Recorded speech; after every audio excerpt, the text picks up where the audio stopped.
কালকে তুমি মারা যাবে, যার জন্ম হয়েছে তার মৃত্যু হবে। এইটাই সৃষ্টিকর্তার নিয়ম, যে এসেছে সে চলেও যাবে।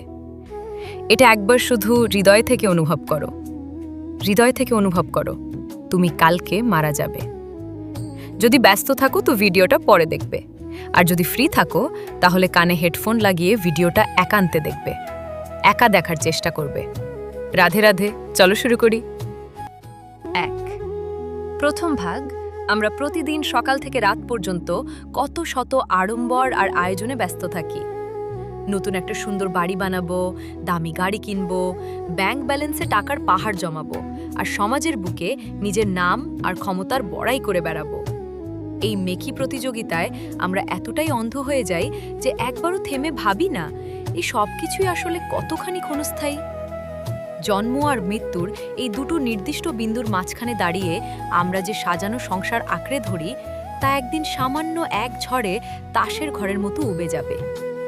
এই প্রকৃতি আমাদের এই পৃথিবীতে একদম খালি হাতে নগ্ন দেহে পাঠিয়েছিল, আর ফিরে যাওয়ার দিনেও কিন্তু একটা সূচ পরিমাণ সম্পত্তির সাথে নিয়ে যাওয়ার অনুমতি দেবে না। তবুও আমরা মানুষ কত অদ্ভুত, পরম সত্যকে ভুলে গিয়ে মিথ্যা আর মায়ার বাঁধনে নিজেকে চিরকালের জন্য বন্দী করে রাখি। তৃতীয় ভাগ। মৃত্যু কোনো রূপকথা বা দূরবর্তী গল্প নয়। মৃত্যু হলো আপনার, আমার এবং এই পৃথিবীর প্রতিটি জীবন্ত প্রাণীর জীবনের সবচেয়ে বড় এবং একমাত্র অমোঘ সত্য। আপনি সমাজের যত বড় ধনী বা শিল্পপতিই হন না কেন, কিংবা কোনো বিশাল সাম্রাজ্যের রক্তচক্ষু শাসকই হন না কেন, কালের সেই কঠিন ডাক যখন আসবে, আপনাকে এই সব কিছু ছেড়ে এক নিমেষে পাড়ি দিতেই হবে। এই মহাবিশ্বে কোনো অর্থ, কোনো বিজ্ঞান আর কোনো ক্ষমতা আপনাকে মৃত্যুর হাত থেকে বাঁচাতে পারবে না। তবুও আমরা কেমন অর্বাচীন মানুষ চিকিৎসকের দরজায় গিয়ে কিছুটা আয়ু ভিক্ষা করার জন্য আকুতি জানাই, কিন্তু প্রতিদিন যে আমাদের পরমায়ু ফুরিয়ে আসছে তা চোখে দেখতে পাই না। আপনি বিশ্বাস করুন আর নাই করুন, আপনার নেওয়া প্রতিটি নিঃশ্বাস কিন্তু আপনাকে মৃত্যুর অন্ধকারের দিকে নিঃশব্দে এক ধাপ করে এগিয়ে নিয়ে যাচ্ছে। 3। তৃতীয় ভাগ। যাদের মুখে একটু হাসি ফোটানোর জন্য আপনি দিন রাত গাধার মতো খাটছেন, যাদের জীবনে সব সুখ এনে দেওয়ার জন্য অধর্ম বা অন্যায়ের পথে হাঁটতেও পিছুপা হননি, মৃত্যুর পর তারা আপনার সাথে কতটা পথ যাবে? উত্তরটা অত্যন্ত বিষাদময় এবং তিতা হলেও মেনে নিতে হবে। তারা কেবল শ্মশান কিংবা গোরস্থানের গেট পর্যন্তই যাবে। সেখানে মাটির নিচে বা আগুনে শেষ কাজটুকু সম্পন্ন করার পর তারা পরম শান্তিতে হাত ধুয়ে নিজের ঘরে ফিরে আসবে। প্রথম প্রথম হয়তো কিছুদিন আপনার নাম নিয়ে একটু আক্ষেপ করবে, কিন্তু কাঁদতে কাঁদতে চোখের জল শুকিয়ে গেলে তারা আবার নিজেদের চেনা জীবন আর আমোদ প্রমোদে ফিরে যাবে। আপনার ব্যবহৃত জামাকাপড়, ঘড়ি, মোবাইল, এমনকি প্রিয় ঘরটাও অন্য কারোর হয়ে যাবে। যাকে ছাড়া তারা বাঁচবে না বলতো, সে চলে যাওয়ার পরও কিন্তু পৃথিবীর কোনো আলো নেভে না। 4।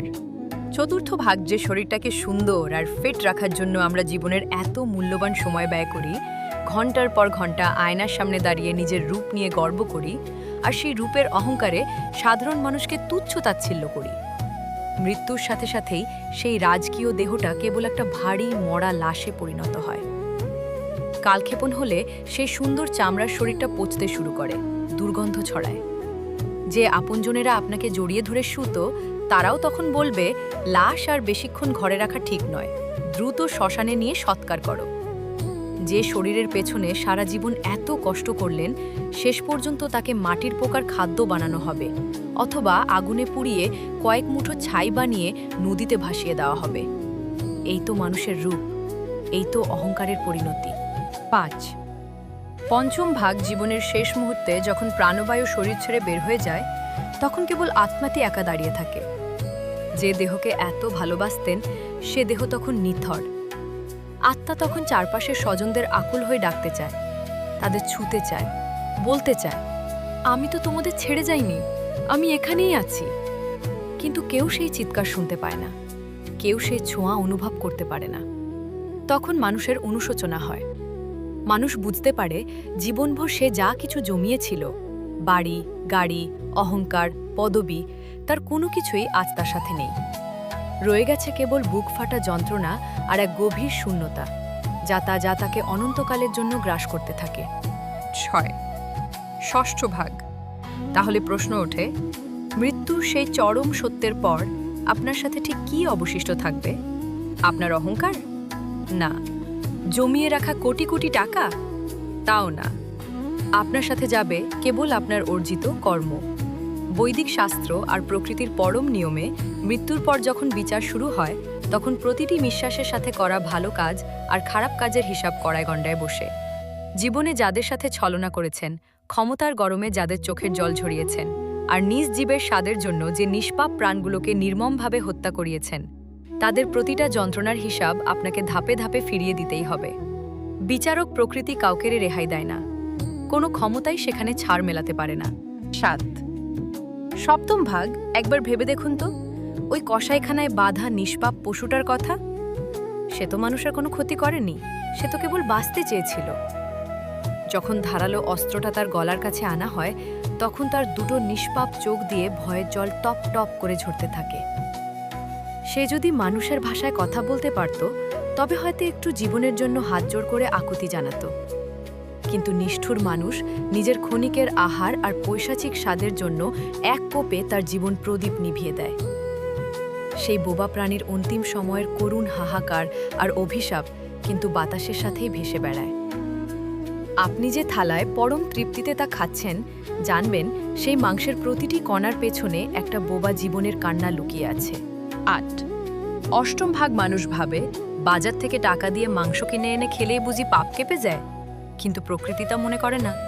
শাস্ত্রে স্পষ্ট বলা আছে, পাপের হিসাব থেকে কেউ মুক্ত নয়।